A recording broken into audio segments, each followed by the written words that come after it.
Cuando quieres entender algo, te paras enfrente de ello, solo, sin ayuda. Todo el pasado del mundo es inútil. Después desaparece y lo que querías entender, desaparece con ello. Imagina dos personas. Una tiene 40 años y la otra tiene 20 años. Pero por casualidades de la vida, la persona de 20 años ha vivido lo mismo que la persona de 40. Ahora te pregunto, ¿cuál de las dos personas crees que tenga más experiencia o más conocimiento? ¿La de 40 o la de 20? La experiencia, el conocimiento y la inteligencia y la edad son cuestiones que muchas veces van de la mano. A menudo se relaciona a una persona de edad más avanzada con mayor experiencia o más inteligentes. E incluso en la ficción, personajes como Dumbledore en Harry Potter, el maestro Shifu de Kung Fu Panda o Gandalf en El Señor de los Anillos representan una figura de sabiduría ancestral. Y esto ha sido así siempre. Antes estaban el maestro Yoda de Star Wars, el señor Miyagi de Karate Kid y otras figuras que me hacen sentir más viejo. Pero uno de los más icónicos y los más populares en tiempos recientes sin duda es el tío Iroh de Avatar, la leyenda de Aang. Representa una figura de tranquilidad, reflexión, paz interna, en fin, alguien sabio. Por el contrario, a los más jóvenes se les toma como inexpertos, impulsivos, necios e ingenuos. Continuando con el ejemplo de Avatar, tenemos al príncipe Zuko, quien es la contraparte del tío Iroh y la persona en la que él deposita todo su conocimiento y toda su experiencia. Pero también hay personas que aseguran que no son los años, sino las experiencias vividas. Y sí, hay personas que a muy corta edad han experimentado cosas que muchos no hemos experimentado a lo largo de todos nuestros años. Pero, ¿eso realmente te hace más sabio? Hace tiempo comencé a darme cuenta de que, en cuanto a experiencia o inteligencia se refiere, no importan los años ni las vivencias, lo que importa es lo que tú hagas o aprendas de esas situaciones. Las lecciones no llegan solas y el pasado no significa nada. El día de hoy quiero hablar sobre eso. Quiero hacer la pregunta al mundo: ¿qué hace que la experiencia de otros sea valiosa para los más jóvenes o para cualquier persona que esté en busca de algún guía? Voy a comparar perspectivas de todo tipo, desde libros, películas, series e incluso un par de experiencias personales. Pero quiero aclarar que no soy ningún experto ni soy la voz de la razón. Yo solamente soy alguien que habla como si supiera. Parte 1. Un pasado carente de aprendizaje. Hace poco me encontré con un libro que ejemplifica esto perfectamente, así que quiero hablar un poco sobre eso. Náusea es un libro escrito por Jean-Paul Sartre, un filósofo francés relacionado con el existencialismo. Náusea es una novela en la que Sartre trata varios temas desde la perspectiva de Antoine Roquentin. Una disculpa a la comunidad francesa, no sé cómo se pronuncia esa madre, pero al chile nos la deben por Emilia Pérez. No se quejen. El libro está escrito como una especie de diario en el que el personaje nos habla de temas como la autenticidad, el pasado, la angustia y otros temas de los que no voy a hablar a profundidad porque no es el punto y sería demasiado largo. Antoine habla en varias ocasiones sobre la experiencia y los expertos experimentados. En una cafetería, Antoine se topa a un doctor, el doctor esa mamada, una persona de visible experiencia. Habla sobre cómo esa experiencia puede incluso verse en sus ojos, específicamente en sus ojeras, y cómo pareciera que usa esa experiencia en contra de las personas, tal vez hombres, mujeres, niños o cualquiera que se le ponga enfrente, como una especie de certificado de experiencia. Esa es la razón por la que decidí hablar de este tema en particular. Desde hace tiempo me he dado cuenta de que a las personas le encanta usar su edad como una credencial de experiencia, como si cumplir X cantidad de años viniera con un conocimiento implícito. Un día te vas a dormir siendo un infante y cuando despiertas adquieres la sabiduría ancestral que necesitas sobre el mundo. Pero la cosa no es tan fácil, y eso es justo lo que nota Antoine. Incluso hace una comparación diciendo que aparecen máquinas expendedoras de las cuales puedes meter una moneda y jalar una palanca de la cual te saldría una especie de frase motivacional clave para tu vida o alguna experiencia o vivencia. Hace referencia a que cualquiera podría invitarse a la casa ajena y contar anécdotas y las personas pensarían que es un viajero ejemplar. Empieza a cuestionar esta experiencia y estos supuestos expertos. Habla sobre cómo han pasado por su vida semidormidos, viviendo en automático y teniendo hijos al azar solo porque sí, pero realmente no entienden todo esto. Todo lo que ha pasado a su alrededor ha pasado fugazmente y ellos no tuvieron oportunidad ni siquiera de darse cuenta de qué se trataba. Se tornaban en formas abstractas que pasaban frente a sus ojos y luego simplemente desaparecían. Se rehúsan a creer que su pasado fue en vano y por ello Le ponen un envoltorio más brillante y llamativo y te lo venden como sabiduría. Tiran toda esa experiencia a sus hijos como para que no se desperdicie porque ellos no saben qué hacer con ella. Citando el libro, explican lo nuevo con lo viejo y lo viejo con lo aún más viejo. Cuando todo está dicho y hecho, no entendieron nada en lo absoluto. Puedes imaginar una pereza lúgubre detrás de su importancia. Ellos ven el enorme desfile de pretensiones y bostezan. Creen que no hay nada nuevo debajo del sol. Y eso es lo importante de todo esto. ¿De qué sirve lo que hayas vivido si no lo has terminado de entender? ¿De qué sirve que repartas sabiduría si realmente no sabes en qué me puede ayudar? Sería más fácil repartir esas mentas cuyo envoltorio tiene una frase motivacional o algún refrán o proverbio escrito en ella. Esencialmente es lo mismo. El conocimiento no es algo que se te otorga de gratis, es algo por lo que se trabaja, lo que me lleva a mi siguiente punto. Parte 2. Aquello que no se obtiene, se gana. ¿Cómo definimos la experiencia? La experiencia puede definirse como el conjunto de conocimientos, habilidades y la perspectiva que las personas adquieren mediante sus interacciones con el mundo y otras personas. Se conforma de las situaciones vividas por el individuo, los aprendizajes que obtuvo y las emociones que esto conlleva. El diccionario Merriam-Webster lo define como los eventos conscientes que conforman la vida de un individuo o como el acto o proceso de percibir directamente los hechos o la realidad.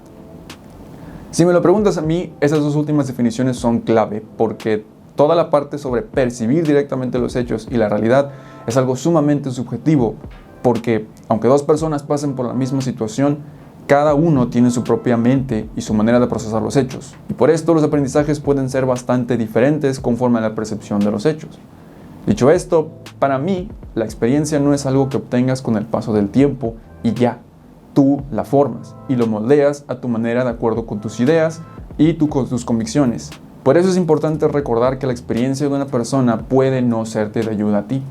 A lo largo de mi vida como maestro, muchos alumnos, al verme como una figura de autoridad y como alguien mayor, han venido hacia mí a preguntarme cuestiones en general sobre la vida, sobre la escuela o incluso cuestiones amorosas. Ven, acércate tantito, un poquito más. ¿Cómo le explicas a esas personas que tienen más vida amorosa que yo? ¿Cómo les explicas, Moy? ¿Cómo les explico? Conforme iba creciendo y los alumnos también iban creciendo, sus cuestiones, sus preguntas, sus dudas también crecían con ellos. La vida se ponía más difícil y las preguntas eran cada vez más difíciles de contestar y yo por supuesto no tenía las respuestas. Como dije antes, las personas tendemos a creer que alguien con más edad que nosotros tiene la experiencia que necesitamos, aunque no siempre es el caso. Todos hemos tenido etapas en nuestras vidas en las que no sabemos qué hacer con ella. Yo por supuesto no fui la excepción e iba por el mundo buscando a alguien que pudiera guiarme. Durante un tiempo, entre los 20 y los 24 años, estuve en varias etapas en las que tuve algún tipo de maestro y recuerdo que iba por la vida buscando que alguno de ellos fuera mi mentor. Vaya, mi sensei, el señor Miyagi de mi Daniel LaRusso. Tomé clases de piano, tomé clases de box, estaba trabajando, incluso estaba yendo con un terapeuta que ya de entrada no es un mentor, es un experto de la salud. Yo esperaba que alguna de estas personas me tomara como su aprendiz y me ayudara a encontrar todo ese potencial que quería explotar, pero a medida que iba creciendo y que seguía pasando tiempo con ellos, me daba cuenta de algo muy importante. Ellos tampoco tenían idea de nada. No digo que no fueran buenos maestros o que no supieran hacer su trabajo. Todos eran buenos en lo que hacían. Bueno, la mayoría.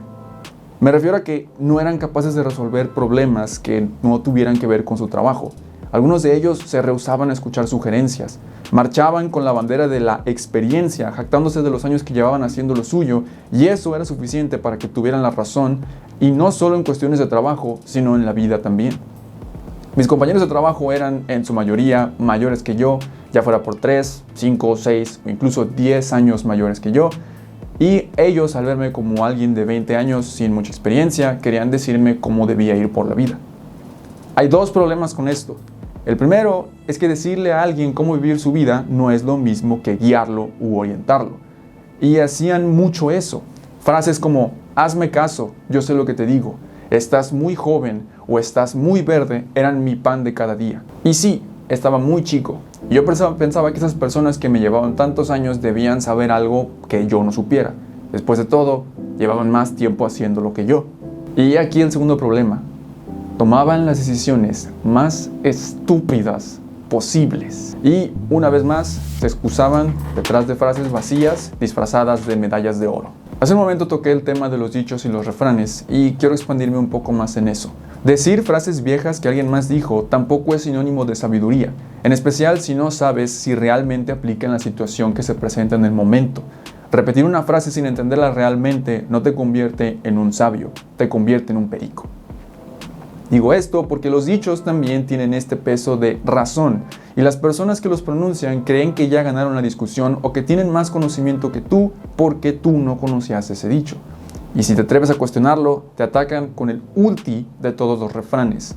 Tú puedes ver cómo se iluminan sus caras como si fueran el villano a punto de ser una jugada maestra al pronto del anime y de repente suena el opening y escuchas y ves la genkidama de todos los dichos y los refranes. Los dichos no son por dichos, son por hechos. Pero los dichos no pueden ser hechos. Parte 3. Necios disfrazados de sabios. Quiero que veas este video de Jaime Altozano que subió a su canal secundario. Jaime lo explica de manera muy sencilla. Los refranes no pueden ser verdad porque entonces supondrían que se contradicen. En cambio, se utilizan más como adjetivos que describen de manera figurativa una situación o circunstancias. Me pareció importante mencionar esto porque muchas personas toman en serio eso de que los dichos son por hechos. Para empezar, si ese fuese el caso, tendríamos que tomarnos todo de manera literal y eso ya no tendría mucho sentido. Pero lo más importante a tomar en cuenta es que no todos los dichos aplican para todas las situaciones. De la misma manera que la llave de tu casa no funciona para abrir la puerta de la mía, la solución que tú encontraste puede no ser la que yo necesite. Si no crees que las circunstancias influyen, déjame decirte que eso es parte fundamental del aprendizaje y de la ciencia. Los científicos constantemente buscan fallas en las teorías previamente establecidas para poder comprobarlas y desarrollar nuevas, porque así es como funciona el progreso. Carl Sagan, el astrónomo y astrofísico, en su libro El mundo y sus demonios, que por cierto recomiendo mucho, pone como ejemplo las leyes de movimiento de Isaac Newton. Ya sabes, esas que enseñaron en la secundaria y en la preparatoria, la ley de la inercia, fuerza y aceleración y la ley de acción y reacción. Citando a Carl Sagan, las leyes de movimiento y la ley del cuadrado inverso de gravitación asociadas al nombre de Isaac Newton están consideradas con razón entre los máximos logros de la especie humana. 300 años después, utilizamos la dinámica newtoniana para predecir los eclipses.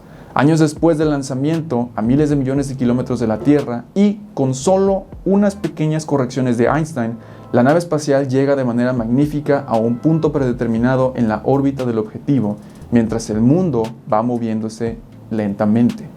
La precisión es asombrosa. Sencillamente, Newton sabía lo que hacía. Pero los científicos no se han conformado con dejarlo como estaba. Han buscado con persistencias grietas en la armadura newtoniana.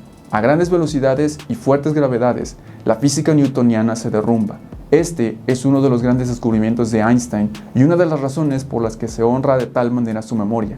La física newtoniana es válida en un amplio espectro de condiciones, incluyendo la vida cotidiana, pero en ciertas circunstancias simplemente no da la respuesta correcta. No es acorde con las observaciones de la naturaleza. Hasta bien larga esa pinche cita. Y esto aplica también en situaciones de la vida cotidiana. Las circunstancias son diferentes, nuestras opiniones, nuestra mentalidad son diferentes y tal vez nosotros también somos diferentes géneros y diferentes razas, por lo tanto, la solución no será igual. Y aquí es donde está el problema con las personas mayores o las personas que encontraron algún dicho que solucionó alguno de sus problemas.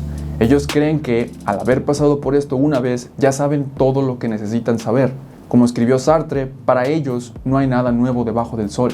Y se rehúsan a buscar fallas para aprender y a tomar en cuenta que tus circunstancias y las suyas son diferentes. Pero ¿qué pasa con los más jóvenes? Ellos seguramente están abiertos a más experiencias. Seguramente no tienen esa misma soberbia que tienen las personas más adultas. Están más dispuestos a aprender y a escuchar, ¿verdad? Me duele decir que la soberbia no conoce edades. Cualquier persona es propensa a jactarse que ha vivido más que tú, que sabe más que tú o que ha experimentado más que tú. No importa su edad y no importa su género.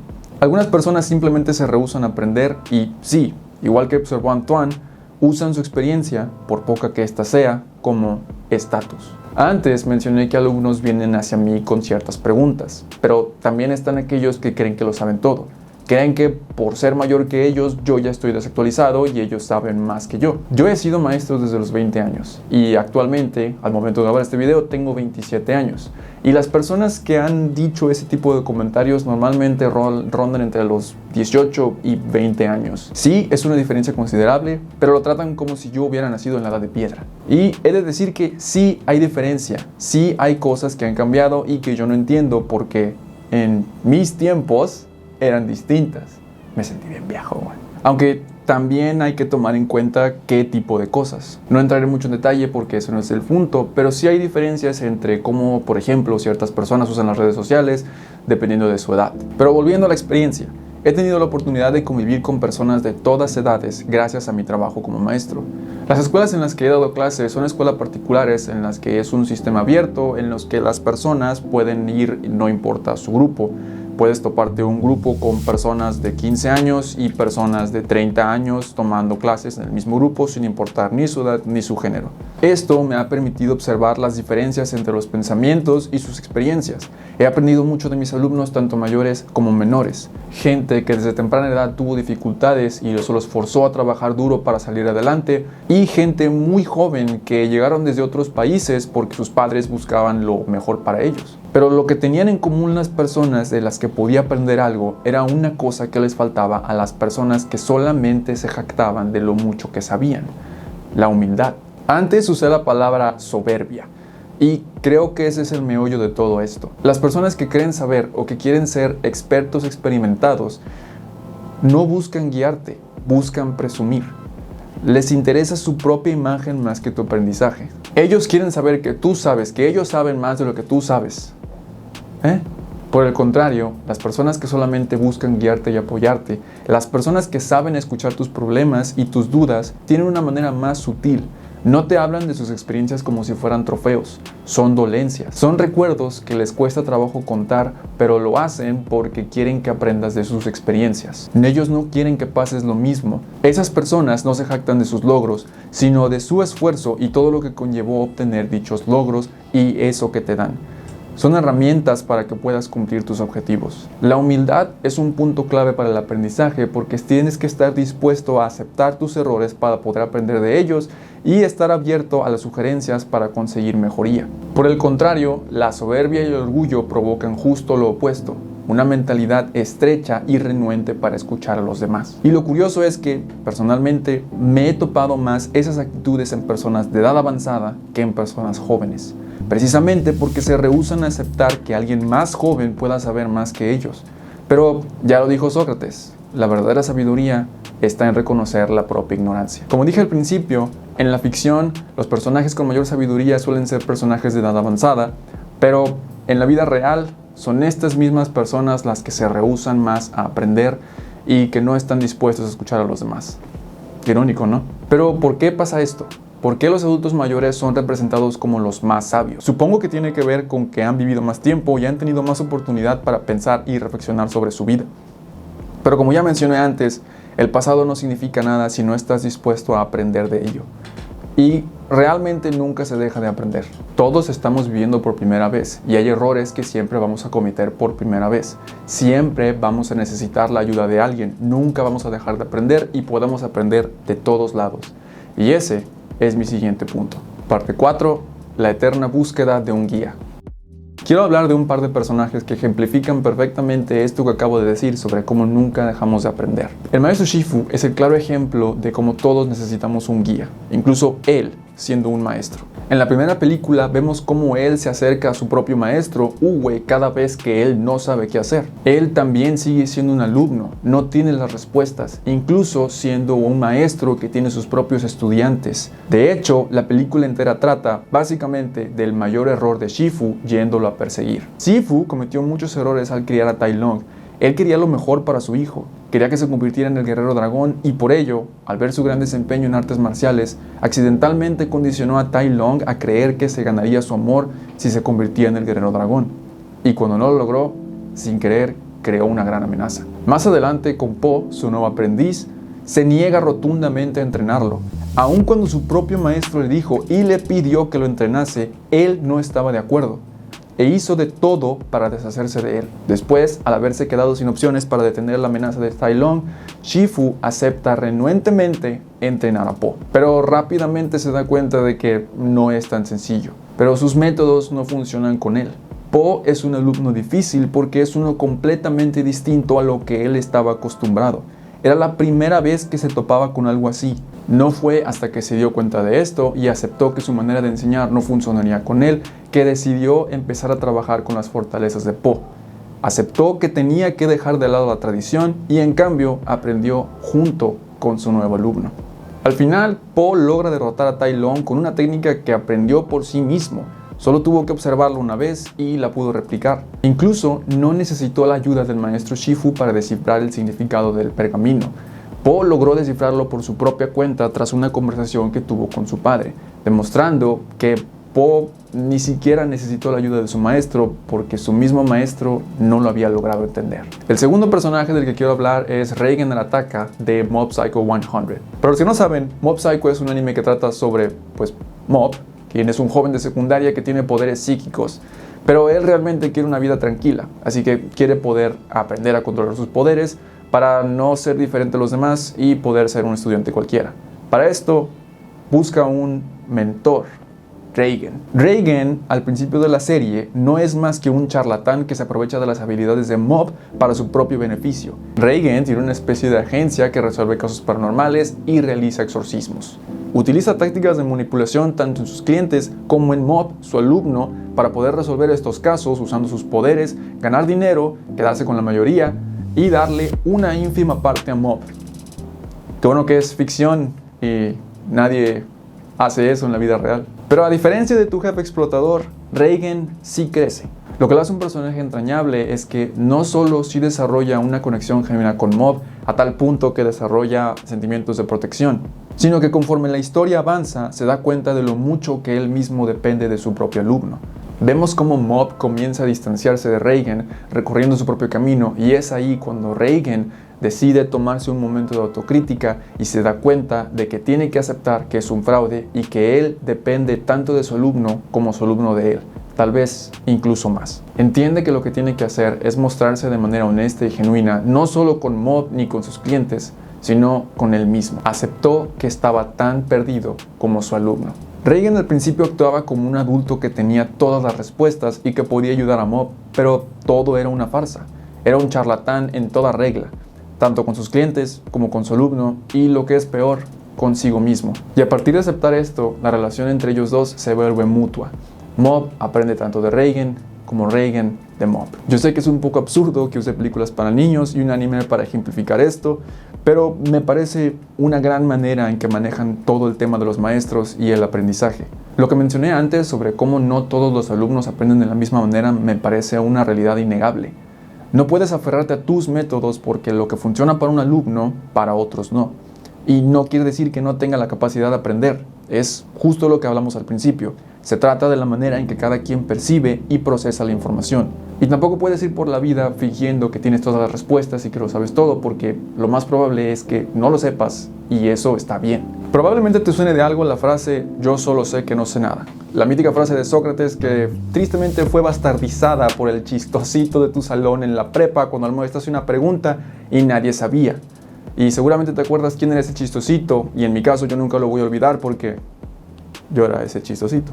Pero la frase "yo solo sé que no sé nada" no es una cita directa de Sócrates, más bien es una especie de interpretación o una idea que se concibió por los escritos de Platón y la manera en la que él mismo se expresaba. No era él simplemente siendo humilde, sino era él reconociendo que su conocimiento no era infinito. Su conocimiento tenía un límite y él estaba consciente de ello y de que él no podía ser la persona más inteligente. Se dice que uno de sus seguidores le preguntó al oráculo de Delfos si existía alguien más inteligente que Sócrates.